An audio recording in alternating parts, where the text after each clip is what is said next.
Hey, it's Chronologically Gaming, the only channel that's perpetually retro because we're playing every video game in order of release. The craziest idea on the internet.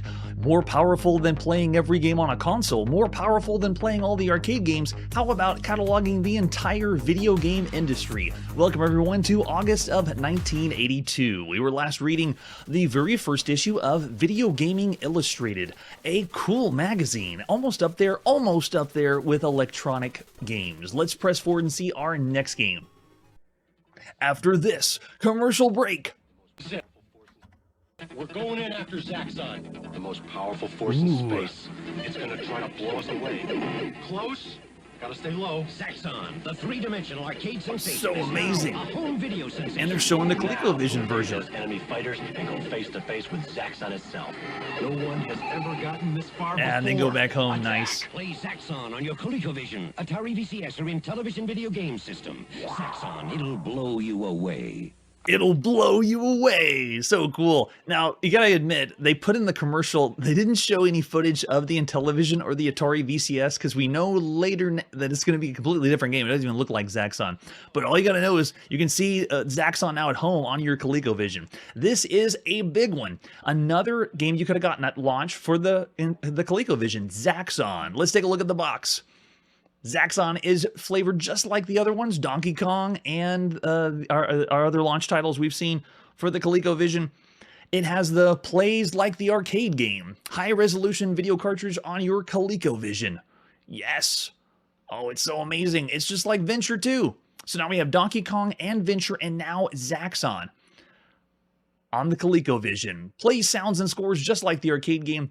Here's how you play. It's a fantastic three-dimensional space battle game that puts you in control of a futuristic spaceship. There is no such thing as isometric right now. All it is 3D. Everything's 3D. The game is on a isometric or diametric perspective, but it's all three-dimensional here. Your ship zooms over alien asteroids and dives down to bomb enemy fighter planes and attack the enemy installations. Your ship must avoid hazardous walls, force fields, and enemy fire too. Can you survive and score? Oh, so cool.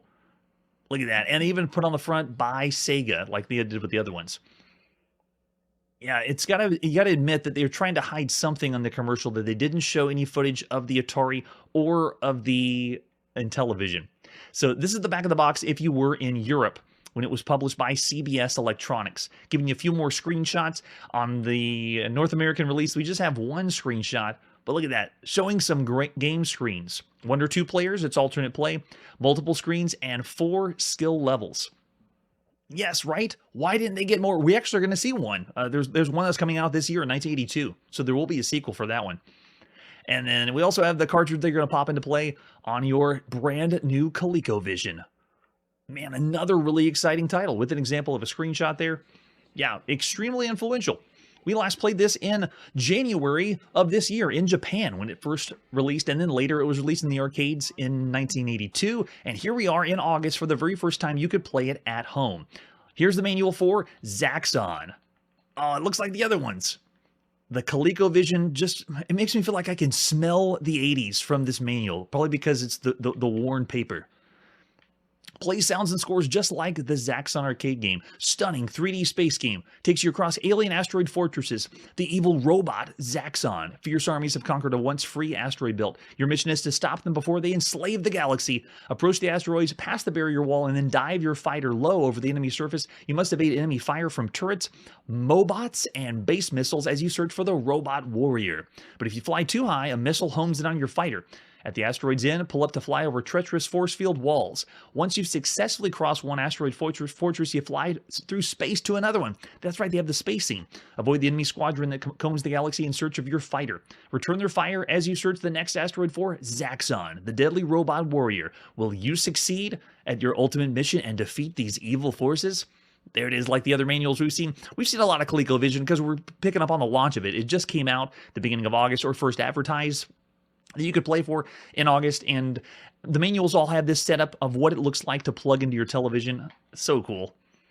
Make sure the ColecoVision unit is off before you remove the cartridge. Don't forget.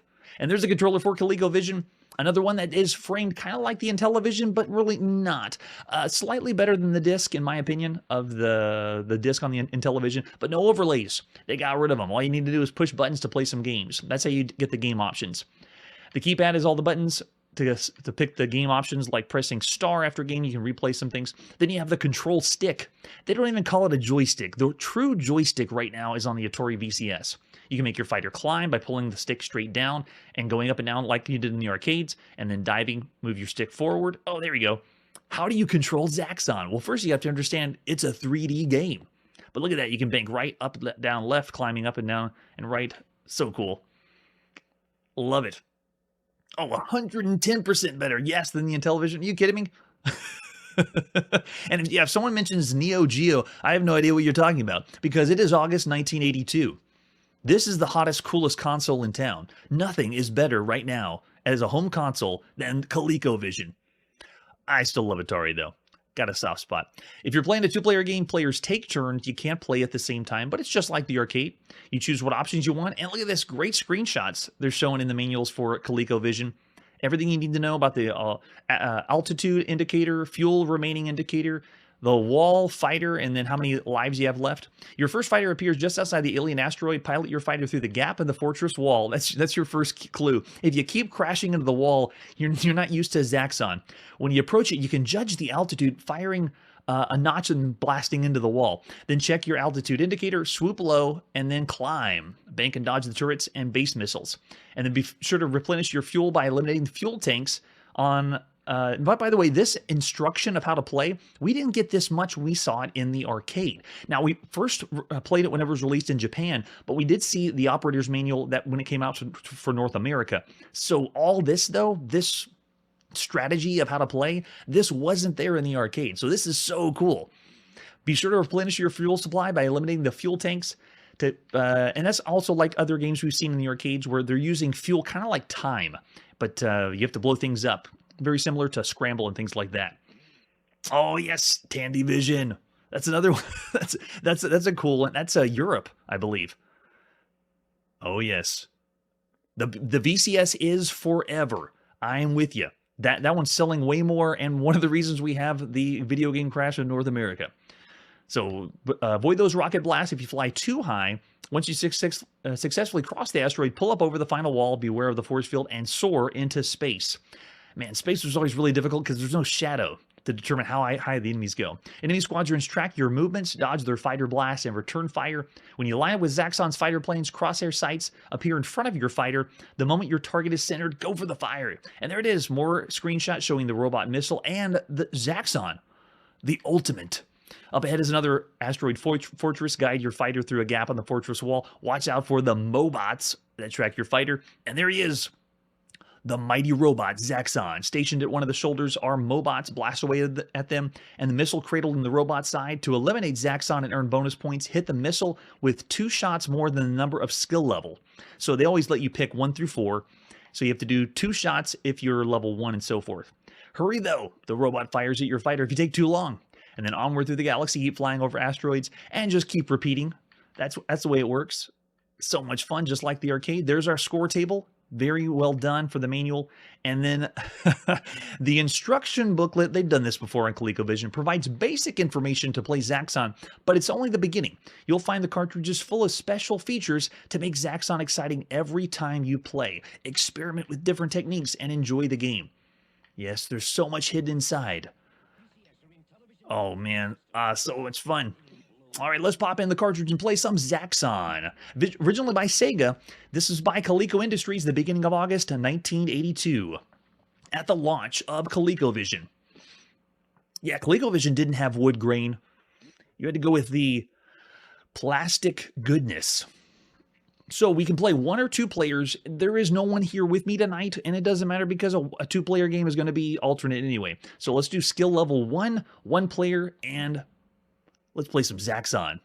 This is really, really exciting because while the other titles we've seen at launch for ColecoVision, you could play other things like Donkey Kong. We've seen Donkey Kong clones, we've seen Donkey Kong variants, and there is Donkey Kong-like games you could be playing on the home computer. Same thing for Venture. We had Venture-like games you could be playing at home on a home computer, or maybe even some on consoles, but this Zaxxon game that we saw in the arcades, we haven't seen anything like this or compared to this at all. There is nothing out there that has even tried to do this perspective or play like this. So this is truly unique, and being able to play this at home on a console, there's nothing close. There's nothing close at home that you can be playing, even on a computer. And we played it all. There's no one trying to copy Zaxxon, at least up to this point. They will later, and we will see official Zaxxon. But I mean, look at this. After going from the arcade at home, this is truly amazing. That's true. I didn't see the electric barriers, and you could argue that the scrolling's choppy, but it's flipping scrolling. Can you believe this? Oh, I can't believe I got it. Okay, we still got that. Oh, nice transition. That's different from the arcades. They have a little, like we're going off the end of the world there. Nope, didn't get the same height. Always can't get the gauge correct for these guys. Oh yeah, I got at least one. Nice. But I'm not dying, and we are on only level 1. So you can increase the difficulty, make it this can be insanely hard. If anyone's played level 4 of ColecoVision, you know what I'm talking about. Oh, there you go. Someone finally got me, but oh man, this is so much fun. Plays and feels like the arcade. However, using the ColecoVision joystick, or I'm sorry, what do they call it? Control stick. It's not going to feel exactly the same. Obviously, the best is going to be the arcade, but then the little bit of stuttering for the scroll in the background. Because notice how smooth the enemies are moving on the screen, and your ship is moving. It's just the scroll in the background, or the isometric view just doesn't scroll as smoothly as it could. Yeah, several are going to be coming out on the computer in 82. The official ones, yeah, in 83. But it's just amazing to think that of all the games we've seen, we've had lots of clones of Donkey Kong, lots of clones of Venture, but here on ColecoVision, you're going right from the arcade, and then you get Zaxxon. It's the very first time you can play anything like it. Truly a really fun experience. I mentioned this when we played it in January in the arcades, how it felt like it was a game that came from the future. Right now, this doesn't feel like I'm playing on a console. That's how good this is. It looks, sounds, and plays now. Oh, there he is. Nope. Oh, I'm going to tear you up. He just runs off. That's right. You have to keep going. And then we repeat. Notice they sped us up a little bit, made it harder to slip through the gap. Nice touch. Take care of the fuel. Got to make sure you... I haven't had to worry too much because I've been low smashing the fuel tanks. And every time they repeat, they're going to be making the game a little bit more difficult. Oh yeah, I'm thinking the same thing, Mark. This is one of the best games you could play on a home console, definitely. This doesn't really feel like I'm on a console.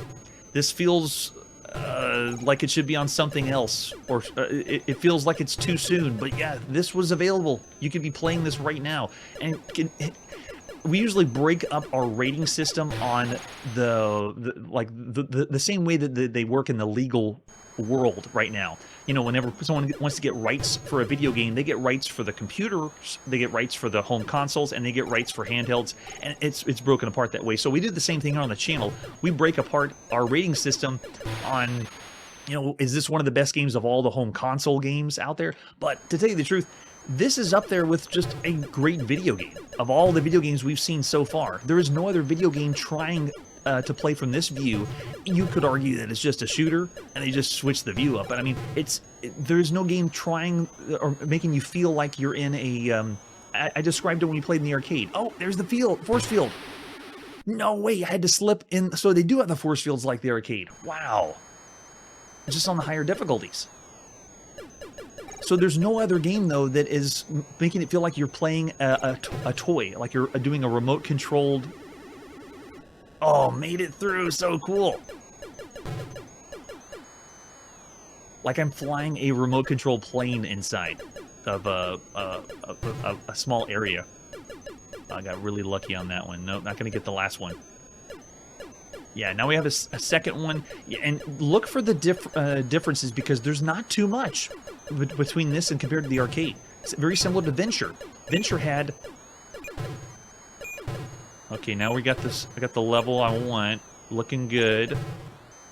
Get over there. Nice.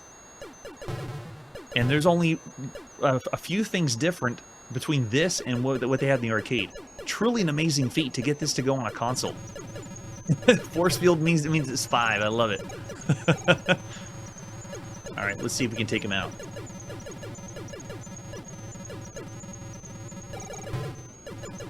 There is no turbo option at all. I cannot hold down the button. By the way, the ColecoVision controller has the 2 on the side. Each one works.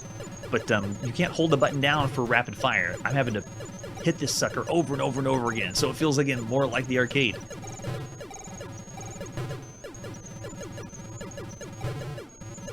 Nice and easy. There we go. Get the pull up at the last time. Oh, they got a hit on me. Is that the last one? Yeah. So much fun. Yeah. Thanks, Victor. Now, are you back in 1982? You haven't gone in the future? All right, how do we go again? I'm ready. All right, now just for fun, let's do skill level 4. I want to see. So let's push 4 on the pad for Coleco, on our Coleco joystick and go. All right, here you go. This is skill 4. Look at the fast scroll of skill 4. Wow. Fuel's going down really fast. Oh, yeah, you got to get those fuel tanks. That's crazy. That's a good point. There is a little bit more detail in the background, but it's amazing it's still so close.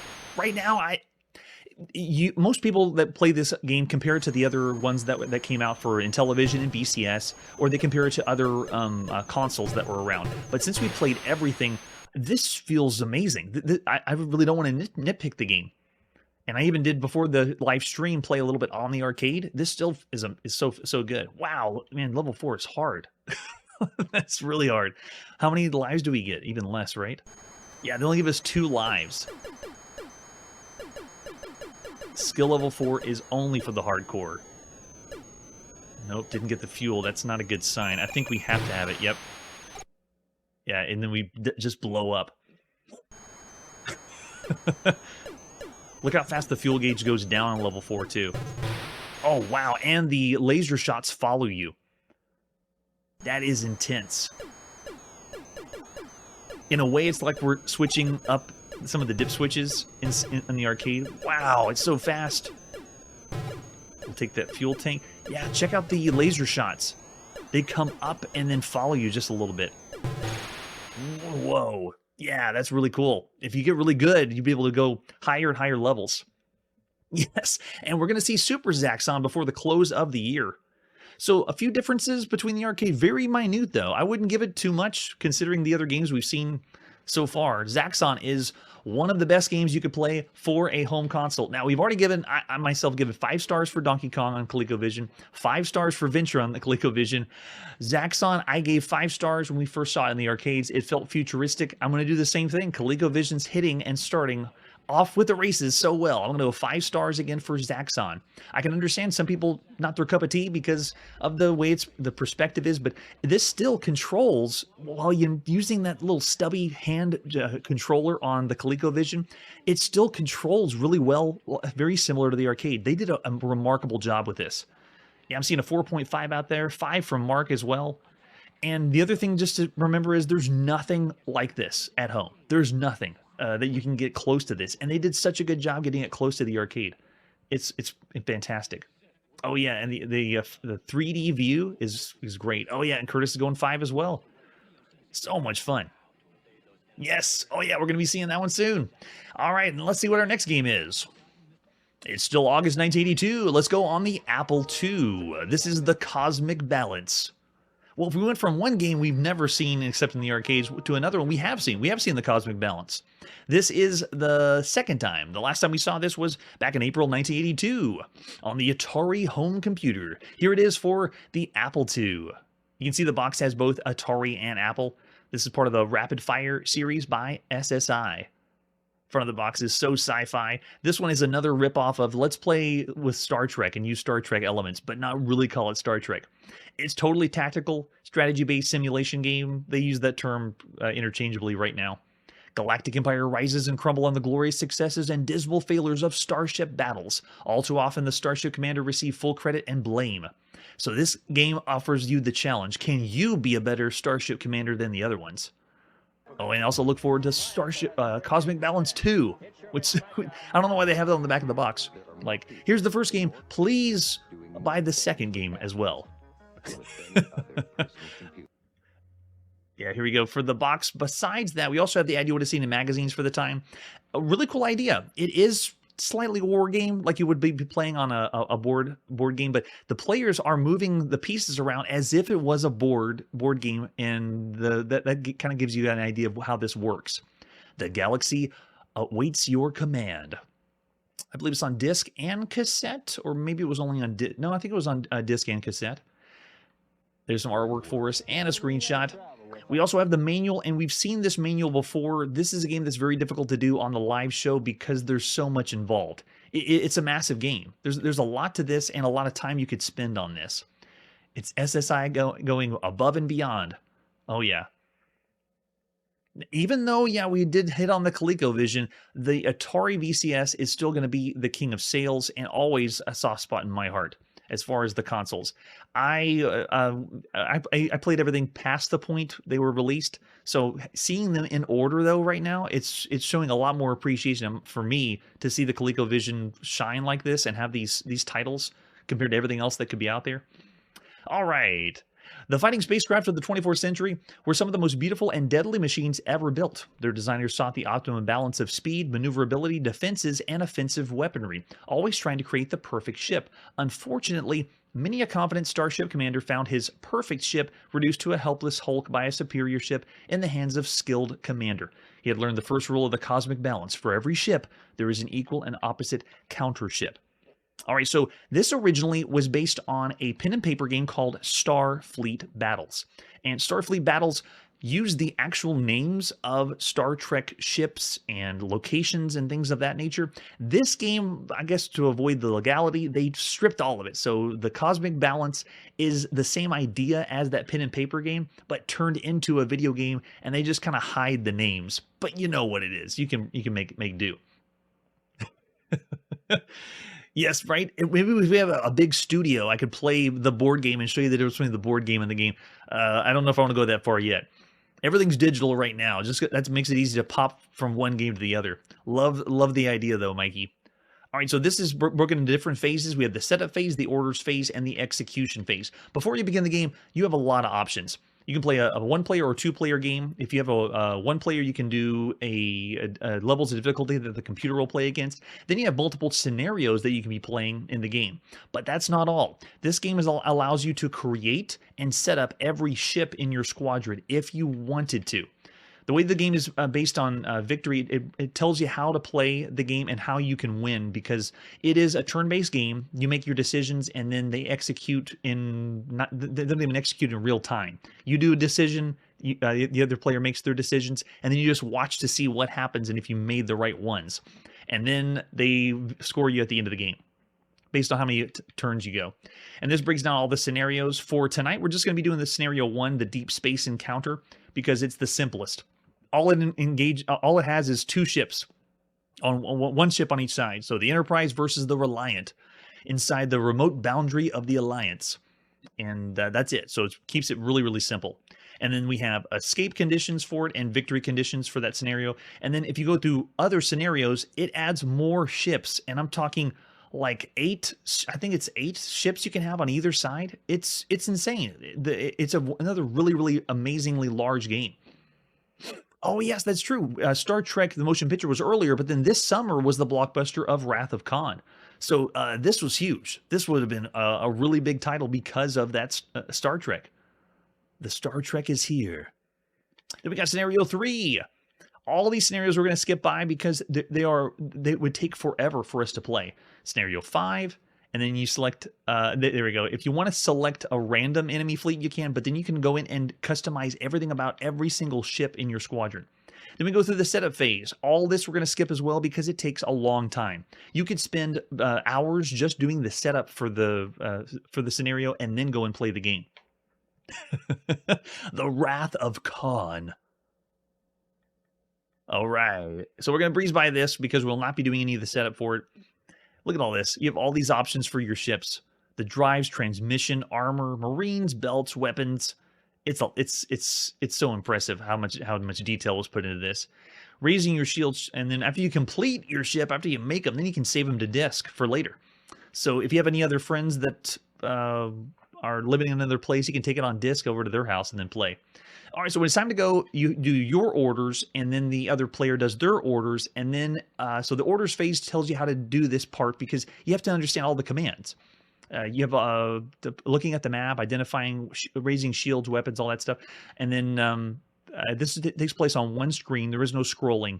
After you do all the orders and put those in, look at that. You even need to know the course correction based on the amount of degrees, and type those in. And then raising your shields, how you want your shields to go. There is so much to this. Last time we played this on the Atari home computer was when Casey Club Kirby was a guest on the show. If you want to, check the links down below. You can see us play, but it was more of him telling me what decisions he wanted to make and me, and we just did one turn. But it took still a long time to go through. So look at this, how to charge and fire your weapons. The manual is massive. Transporters. And then finally, we get to the execution phase. So after you make all your decisions, you don't really see them play out until you go to the execution phase, where it just does it. And you just watch to see if you made the right decisions or not. Yes, thanks so much, Manly. Commodore 64 to the max, or you got the max machine and you really shouldn't have got that one. And then they break down all the damage, how you end the game, and then how you're scored at the end, and if you won or lost. But you're all winners here, because if you spend enough time to play the game, you deserve a trophy. And then they give, look at this, even history, because they had to make up their own lore of the different starships. Amazing. And then we have even the reference cards at the end. A lot to unpack there. Let's pop in and play The Cosmic Balance by Paul Murray of Strategic Simulations Incorporated, or SSI. SSI is what it's called. So this one, we might even have to speed up, because not only is all the different phases take a while. If you're going to play against the computer, even that calculation takes a long time. But that's not new. Everything that we've seen by SSI, most of the time I've been speeding it up, because if you were to play it then, the computer calculations do take a very long time. All right, so here we go. We want to do let's go and do a 2-player game, new game, Deep Space Encounter, and then spacebar to begin. Which player has captain of the Enterprise? Player 1. I'll be playing both parts this evening. Do you want another ship? No, we don't. You have the option to add more ships, but that just adds even more to the complications, because one ship already has tons and tons. I'll show you what it's like to mess with one ship. You got everything. Awesome. Yeah, it does seem very battle techy, because you're in control of the ships and the decisions they make, but this one's still very clunky. Even for reviews at the time, going into a game that you make the decisions and then it plays out by itself is still it's hard to deal with. And still, the most major complaint is the time. Having to spend the time, because the people that play these games right now are the war gamers that have the setup as a board in their house. Oh wait, no. I said no. Are we still waiting? Gosh, yeah, it's still loading. This is like the real-time load. And if you have the board game in your house, why would you want to spend the time to wait, like we are right now, for the game to load when you could do a faster game on a board? We're kind of in between the people wanting to spend the time or having the computer spend the time or not. All right, I'm not going to wait any longer. Let's crank it. We have to fast forward because we don't have time to make a sandwich right now.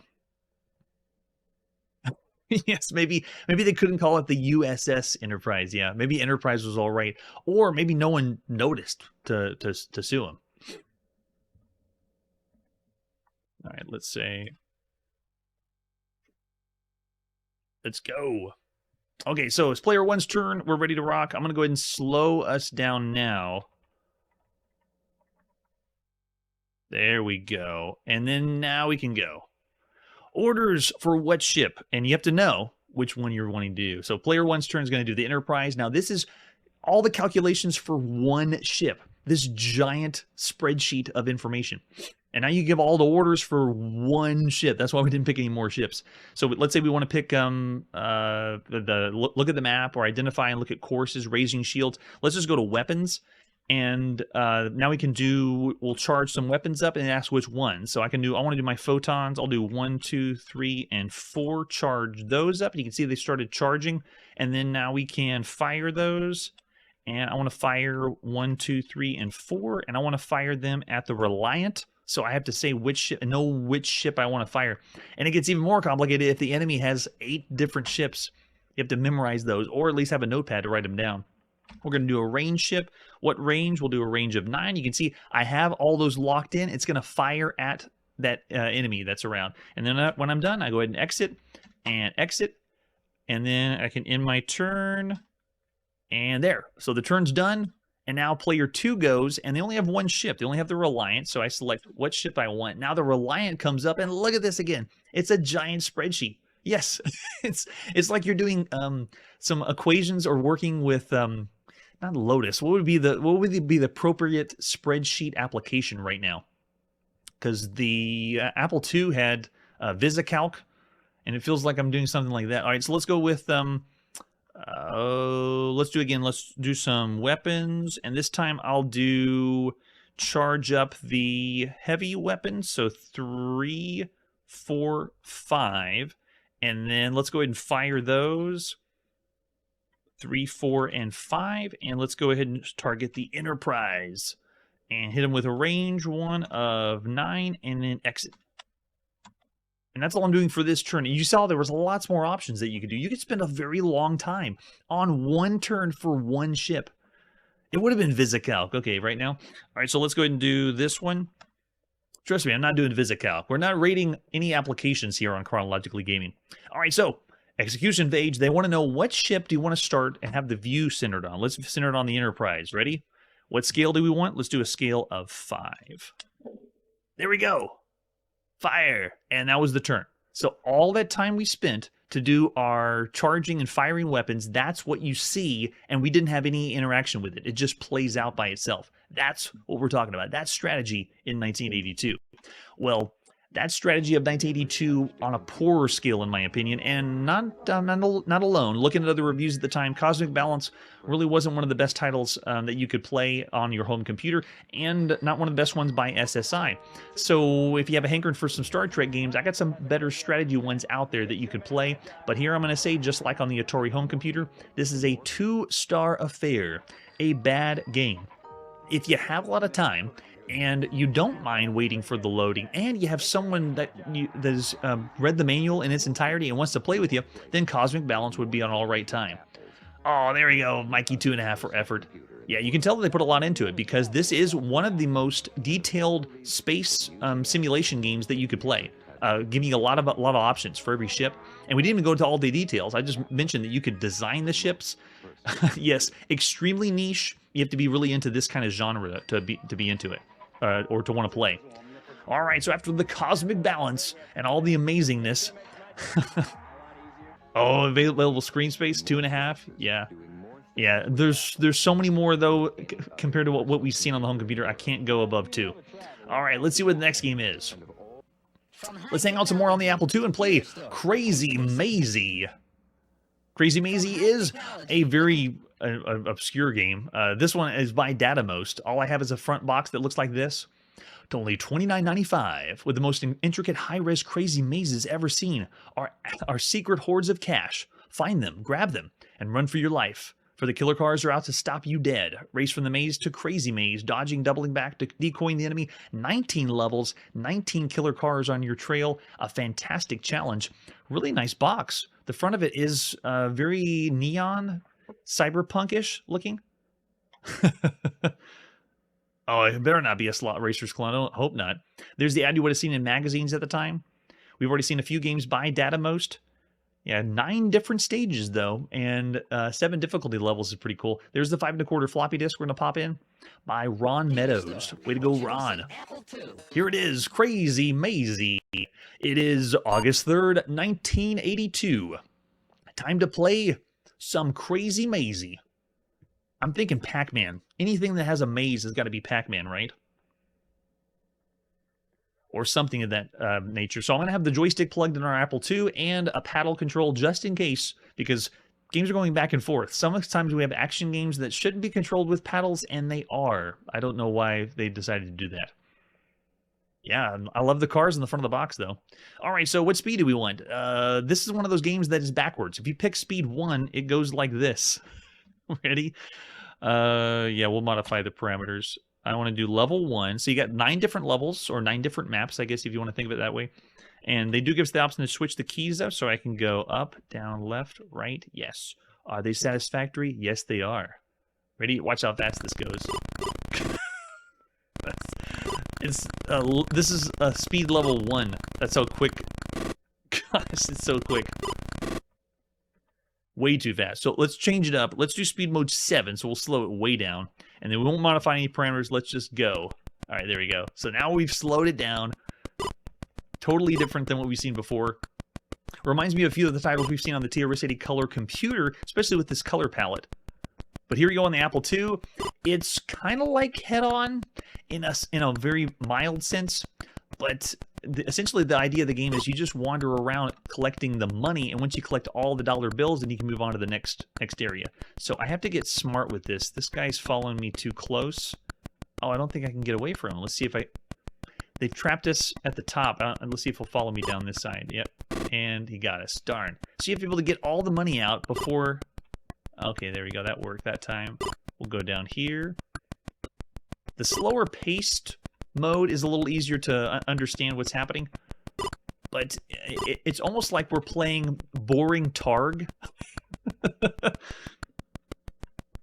Oh, come on. Really? There we go. Now we can get it. And then after you get all the dollar signs, it's going to reveal the exit for us. Where is it? Oh, you go top left. Nice. And then go for it. And there you go. We move on to stage 2. 9 different stages.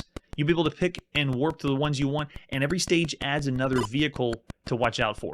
So it's really not a head-on game because we're not picking up the dots like Pac-Man, which head-on came first. Oh, if they smash into each other, they blow up. That's a cool feature. So that means you can just go and pick up all the dollars and move on. Nice. So there you go. Exit the top left and we move that way. Mark's not doing it for you. You could speed up the game, but I don't feel like this is a racing or driving game. This feels more like I'm playing a maze game. Oh, so cool. If they crash into each other, then they cancel out, which means you just have to worry about one. So let's see if we can lure him away. But you can see how the maze isn't as oh, yeah, they're already dead. Yeah, the maze variation isn't really impressive. It doesn't really do too much for you. All right, let's go ahead and speed it up a little bit. Let's do speed 5 and then just go. So faster mode of play this time. I'm doing my same pattern I did before. So of all the games you can play on a home computer, it's really not bad. It's not incredibly enjoyable considering the other games we played, but what's really funny is Computer Gaming World in the November issue has a review for this. Oh, I better get over there. Has a review for this, and they say, if you like Head-On, you will find Crazy Mazey even more enjoyable. Can you believe that? Computer Gaming World gave this game a rating that it's better than Head-On. Blows my mind. Oh, see, look, now we're in this infinite loop. It's totally unfair. Oh, they crash together, though. I like that. That's a nice touch. All right, so I'm still thinking of all the games you could play around the 3-star range. Just because the presentation's all right, but the maze itself and the variation to play isn't really doing it. It's very simple, and it makes me want to play Targ where I can shoot, because all I'm doing is moving around, collecting all the money, and then make our way to the exit for each maze. Oh, 2, and forget about it. Yeah, if I could, I'd do 3.25, but you can't do that. Oh, look at this, and they started this one off. Okay, we got them to smash. Now we can get these guys to smash. Looks like one of the other one's stuck. So come on. Got it. Okay, yeah, if you get them to smash, then the map's yours. You can move on to the next one. Pick up all the money easy, and then go. 1 star because of the migraine-inducing. So you can see we have more, and you can tell it wasn't programmed very well. All the other enemies are already dead that fast. Or at least thought out. Let's see if we can get... Yeah, we got them to smash. Yeah, look how fast they're smashing into one another. Too funny. And there you go. Game is up. So I bet I could figure out how to play even better and get the cars to smash into one another. Interesting idea, but definitely not as good as head-on. Of all the games we could play on a home computer, I'm going to say 3 stars. I already see a few 3 stars out there, even lower. 2 stars from Victor. Oh, Armored Car? Yeah, I would say Armored Car is better than this. But Armored Car is what we saw in the arcades, not on the home computer. All right, that's the Apple II. And Crazy Mazey. Let's see what's next. We're still on the Apple II. This is Cricketeer. Let's see what Cricketeer is all about. The box for Cricketeer is the most bizarre. This is so psychedelic. Now from the front of the box, I know we're going to play Frogger. Anything that crosses the street has to be Frogger. Rod Nelson strikes again. So the front is, I can't even describe everything that's happening. If we're the cricket at the bottom, what is going on over on the side? There's the logs, I guess, from Frogger, and there's the female cricket, like in the arcade. Yes, sometimes I do too, Manly. Did you pay $30 for this? Do you want to talk to a psychiatrist? And there's the artwork we have for Cricketeer. Let's pop it and play. This is by The Software Farm. We last saw The Software Farm give us Killer Clams. That is the only other game we played by The Software Farm, and I was confused by Killer Clams. Let's see if we're confused by the Cricketeer. That's true, they do. This cricket will live on. Very nice. Way to go, Rod. Or Rodney Nelson. Okay, so I'm moving the control or the joystick around on my Apple, and it's not working. So it did the same back when we played Crazy Mazey. The controller didn't get any joystick control. I'm not getting anything on this one. So let's see if this is keyboard only as well. It looks like it is. So we have to do. Oh, we can reconfigure controls here as too. That's great. All right. So what do we want for up? Let's do that one for up. Let's do that for that. Let's do for that and that. Wait, why won't it let me? Uh-oh, it won't let me pick the... And then, oh wait, right? Oh no, where's the right? It's not switching up the... Oh, I don't know what the controls are now. Well, it just jumped in the game. It didn't let me finish my controls. But we are a cricket that has nice little cricket noises. That's cute. Moving across the side here. And now we have the logs to jump across. And we have a cricket lady. All right. And then we got to make it to the house.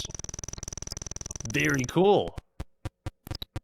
All right. I love Frogger. I like Frogger variants. We played a ton of them here on the channel. So far, official Frogger has been home. It's come home on computers in Japan, and it's come home on the Atari VCS. And we've seen another game called Cricket for the Commodore VIC-20, but that game I couldn't get to load. We only had some video footage of it. And then we have also played other Frogger variants, some of the better ones on home computers like Jumpin' Jack. And another really good one we played was called Meltdown for the Atari home computer. And we've also played, in my opinion, the best of the best on the home computer, Pacific Coast Highway, which doesn't tell you you're playing Frogger, but you gotta play Pacific Coast Highway. That's still one of the best Frogger variants. 2-player simultaneous Frogger right there. Uh-oh, this isn't good. I'm not gonna, does it wrap around? No, we die. Yeah, just people out for a leisurely drive in their Indy car, you know, no problem. Oh, if you're not fast enough, you die. Whoa, and it's game over that quick. The way this plays, though, is pretty nice. Larger scale, you have full movement all the way across, and it's split into 2 screens, which is a nice touch, too. So, Cricketeer, the best, by the Software Farm, at least so far. How do we play again? Can we redo the controls, or we just go? There we go, yep. Nicely done, Rod Nelson. All right, let's see if we can redo this left and right arrow keys. Change the keys you want to change. Okay, so I think I'll just leave it as this. I'm not going to touch them anymore. When you're finished, go.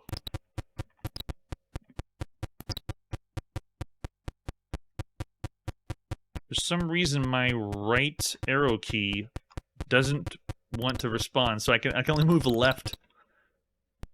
Where's my right cursor? No, jump!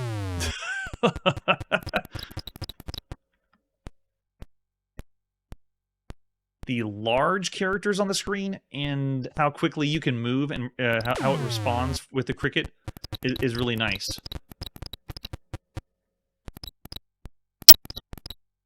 That's a little unfair at the bottom, though. We've seen a lot of stinkers as far as Frogger variants, too, on the home computer.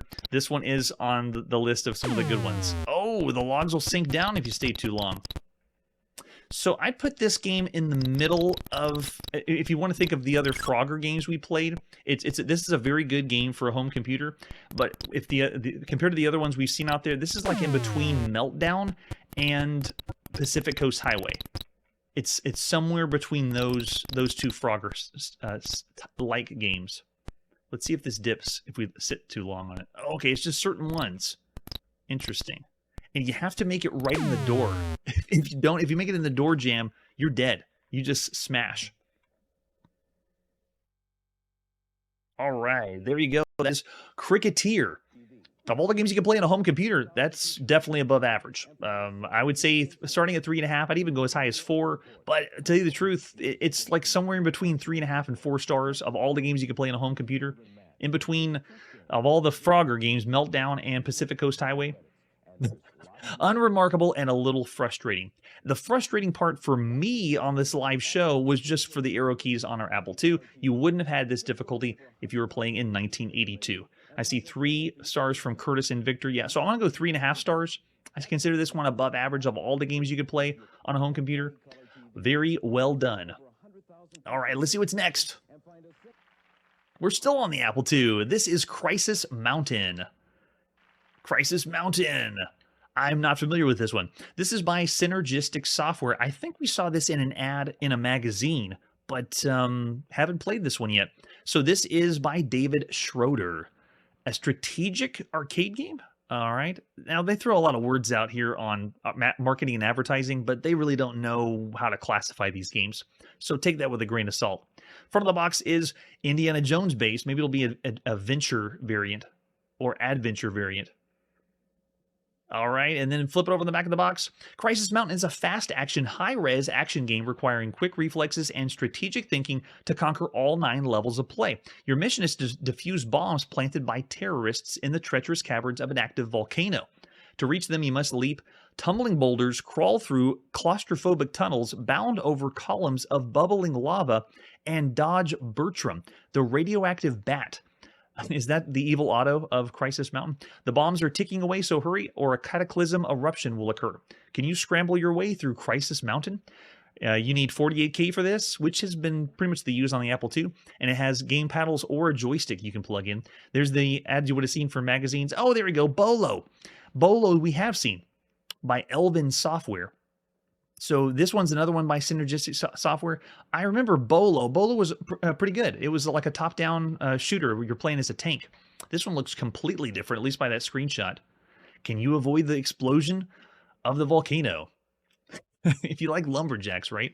Ooh, the screenshot looks cool. Here's the manual for Crisis Mountain. I'm intrigued. Strategic arcade action game, if that even makes any sense. A terrorist organization has been hiding in the caverns of a supposedly extinct volcano in the Pacific Northwest. When the volcano became partially active, the terrorists quickly moved out, leaving behind a number of bombs and their supplies and loot. You have volunteered to risk your life by entering the dark caverns of the mountain and digging up and defusing the bombs. You must avoid flying rocks, debris, and molten lava as you scurry through the caverns. While in the tunnels, you should try to recover the loot, gun caches, boxes, etc. that the terrorists have left behind. That almost feels like we're going to pick up stuff like in Donkey Kong that your girlfriend left behind. The bombs are ticking away and you have 9 levels to clear, so hurry before the entire West Coast is blown to bits. Crisis Mountain can be played with the joystick or game paddles. We are definitely going to use the joystick. Paddles, I don't think are going to work well for this. Hit the spacebar to change your position. While standing, hit the spacebar to crawl. While standing, your game paddle will make you jump while crawling and kneeling over an active bomb will make you dig. Wait, digging? Wait, digging like we're going to play Apple Panic? If you're using the joystick, it'll make you jump if you're standing and dig when you're kneeling. Press the escape to stop at any time and escape to resume. Oh, so there's the pause key is the escape key. Press the control key and S at the same time to toggle sound effects. So if we don't want to hear sound, we can. That's very helpful. And then how do you score the game? Got to know what the score is. We're going to have a score in the top right-hand side because is this a 1 and 2 player? I think so, right? If you have him in, I think, no, it's only one player. Oh, look at that. And it's dedicated to his mother and his father. It's got to be good. There's all the points. If we are, oh, Bertram, the crazed radioactive bat we have to avoid. Strength is measured by 1, 2, and 3 points. You begin with strength of 3. So that must be our health meter. And then we get slowly less and less health if we do things. I guess jumping into lava will kill us. As you dig up each bomb, the time remaining on the bomb on the clock and the moment defused is added to the bonus time. When you clear all the bombs from the scene, the bonus run begins. And so this means you have to get out of there after you defuse all the bombs. And you get extra points. Look at that, all the point values. I just can imagine buying this game, bringing it home, and wanting to write down and calculate how I'm going to get all the points when I play the game. This is fascinating. The shovel digs the bombs 4 times faster than digging by hand. You will drop the shovel if you're hit by a rock or bitten by Bertram, the radioactive bat. To defuse the bombs, you have to crawl behind the molten lava or wrap around the cavern off the left side to the right side. Interesting. Yeah, so there you go. A little bit of instruction. Let's see how it plays. Time to pop in The Crisis Mountain by David Schroeder, published by Synergistic Software at the beginning of August 1982. I am very curious. The screenshot looked like we're playing a platformer. And we've already seen a few pretty good ones that are like Donkey Kong inspired platformers. But Crisis Mountain looks like a different beast altogether. All right, we got our joystick in hand. It is not responding. Oh, very cool. He spent a lot of time on that. Making the... If that's our character, very well done. Multicolored character in a platformer from the side view. Yeah, look at that title screen. That's pretty impressive. Okay, I think I'll hit enter now, right? Whoa, the high score is 43,000. We can push the button on our joystick to play. It works. There's the shovel in the top left. There's the bombs. 70 and 90. Okay, I'm in. And we have a quick little ditty to play in the beginning. Let's see. Okay, that's our crouch, and I already got hit.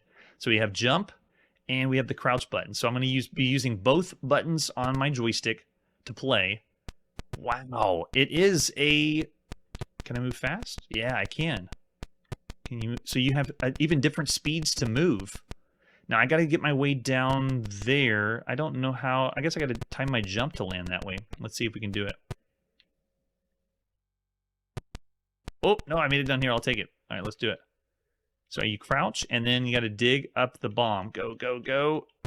Defuse it. Yes. Okay, so this bomb's safe. All right, we'll keep going on the side. We'll pick up one of these over here. This is fascinating. It is not based on Donkey Kong. Wait, can I not grab it? This is just a true platformer, and this is very intriguing because this is before Miner 2049er. We have not seen that game. The only other games we've seen that are a platform... as I die, a platformer like this are Donkey Kong style games. This is not like that. This reminds me of like the beginning of all those platformers we're going to be seeing on microcomputers in the United Kingdom. Chucky Egg, Jet Set Willy, things like that. Wow. All right, so I want to see if I can get to the second bomb over there.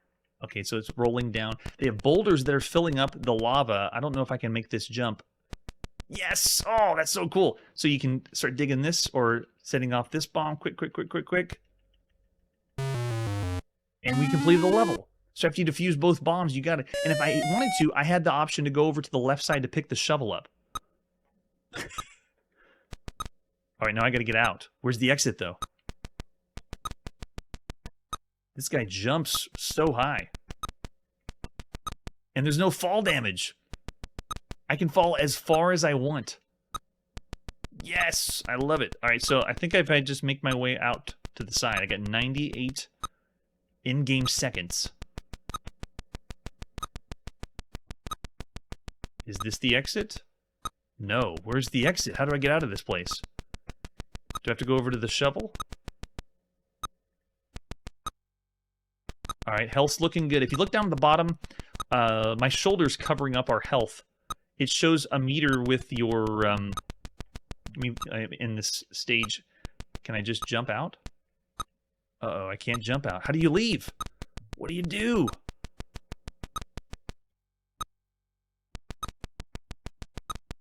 I'm trying to see the other exits around, if there's a way to escape.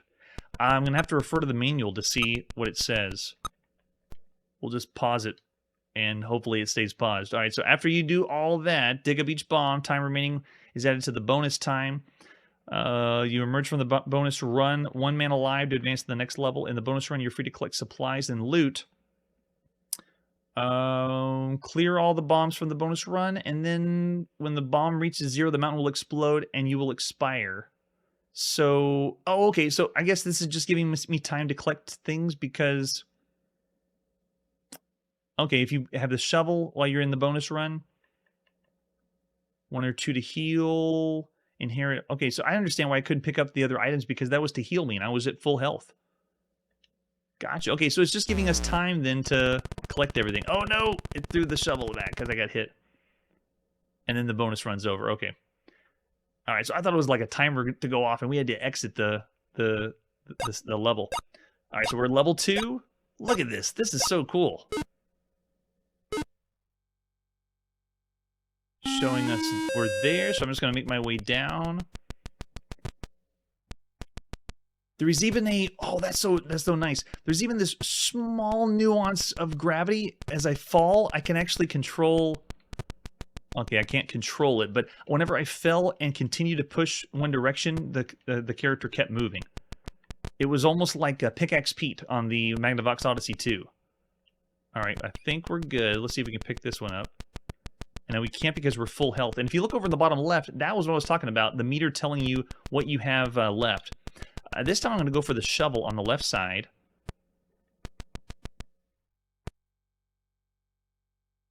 I'm ready. Why am I not picking it up? Collect the shovel. Thank you.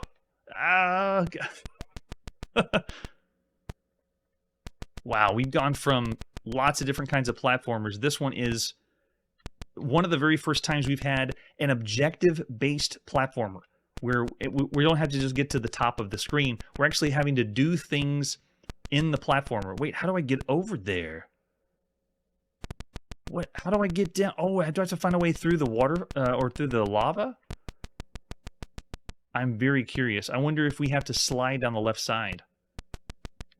All right, we'll go over on this side. So cool. Oh, that's a good point. I didn't try crawling through. I wonder if we could. Uh-oh, there goes the shovel because we got hit. And our... and we really got hit. That's awesome. So all other platformers we've played up to this point have been like Donkey Kong. You go to the top and then move on to the next screen. Or Kangaroo, you go to a certain place and then it's done. This one, you're getting to run around and explore from the side perspective and have to do something like this is defusing the bomb inside the volcano. This is a really cool game. Of all the games we played on a home computer, I would consider this one of the best games you could play so far. It's we only have, I think, 2 different screens for this, but you can tell they spent a lot of time and effort. Wow. And when it blows up, look at that. The effect looks like it's cracking your screen. Whoa! And then to play again, loading level 1. Oh, so nice. Oh, that's true. Hit detection issue. At this point, I wouldn't even complain because of the other platformers we've seen. I'd still say it's up there, not as high as something like Cannonball Blitz, but I'm still going to say 4.5 stars. It's up there as one of the best games you could play on a home computer. If I could, I'd give the notch to Cannonball Blitz and give it even higher than that. That was pretty cool. That was totally unexpected. I didn't think it was going to be as good as I thought. Considering the other games we played on home computers, I'm going to say 4.5 stars. Of all the ones you could play, this is up there as one of the best. You would have a lot of fun with this. Now, going level to level, I think there's only 2 levels with different skill levels, and it is only 1 player, but still an incredible game. Really fun. Wow. I'm seeing 4.5 as well. Yes, I want to see all the levels, right? Or at least what they said on the box. Yeah, slow, depending on, the controls. You do have 2 options of how you run. So I was running, you can run slow and you can go a little bit quicker. It still is slower pace, but, I mean, you got to admit, compared to Sir Egbert Jumper, this is miles better. All right, that's where we got to put our video game playing on pause this evening. Tune in next episode for Cytron Raiders and Death Race. That's right, Death Race. That's it for today, and like I always say, we play, sound, and score just like the arcade game. Hey everybody, thanks for checking out the channel and joining me on my quest to play every single video game in order of release. We'll be streaming live every weekday at 9 p.m. Central, so join us and let us know if you miss any games along the way. This video would not be possible without Launchbox, RetroArch, and MAME. Tell all your friends there's some crazy guy named Chronologically Gaming trying to play every single video game. We have links down below that'll send you to places like our Discord and Patreon, and one that says all the video games we've ever played. If you go there, it's a list of everything, and you can click right to the game you want to see. Chronologically Gaming is the name to look for. We are perpetually retro, and we will catch you next time.